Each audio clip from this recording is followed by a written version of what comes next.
குடியரசுத் தலைவர் மாளிகையில் நடைபெற்ற கோலாகல விழாவில் நரேந்திர மோடி 3வது முறை பிரதமராக பதவியேற்றுக் கொண்டார்.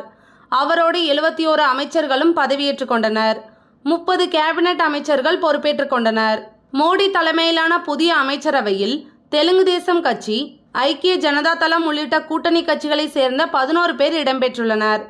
புதிய அமைச்சரவையில் பிரதமர் மோடி உட்பட 24 மாநிலங்களைச் சேர்ந்த 72 பேர் இடம்பெற்றுள்ளனர்.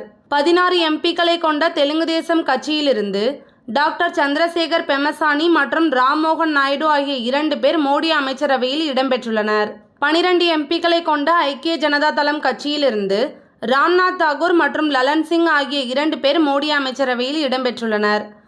7 எம்பிக்களை கொண்ட சிவசேனா ஷிண்டே கட்சியிலிருந்து பிரதாப் ராவ் ஜாதவ் மட்டும் மோடி அமைச்சரவையில் இடம்பெற்றுள்ளார். 5 எம்பிக்களை கொண்ட லோக் ஜனசக்தி கட்சியிலிருந்து சிராக் பஸ்வானுக்கு மட்டும் அமைச்சர் பதவி வழங்கப்பட்டுள்ளது.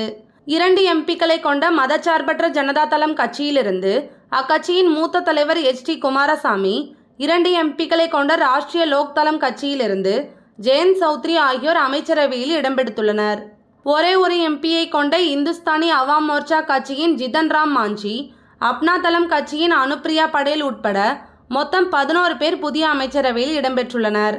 பாஜக சின்னத்தில் போட்டியிட்ட விகாஷீல் இன்சான் கட்சியின் ராஜ்பூஷன் சௌத்ரியும் அமைச்சராகியுள்ளார்.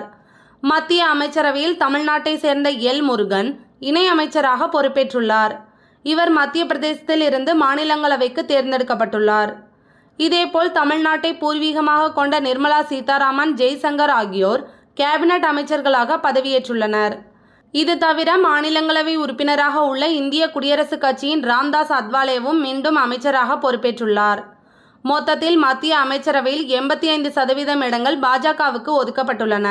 2 இடங்களில் வென்ற ஜனசேனா, தலா ஒரு இடத்தில் வெற்றி பெற்ற அசாம் கண பரிஷத், ஐக்கிய மக்கள் கட்சி, தேசியவாத காங்கிரஸ் கட்சியின் அஜித் பவார் பிரிவு, சிக்கிம் கிராந்திகாரி மோர்ச்சா, ஜார்க்கண்ட் அனைத்து மாணவர் கூட்டமைப்பு ஆகிய கட்சிகளுக்கு இடம் அளிக்கப்படவில்லை என்பது குறிப்பிடத்தக்கது.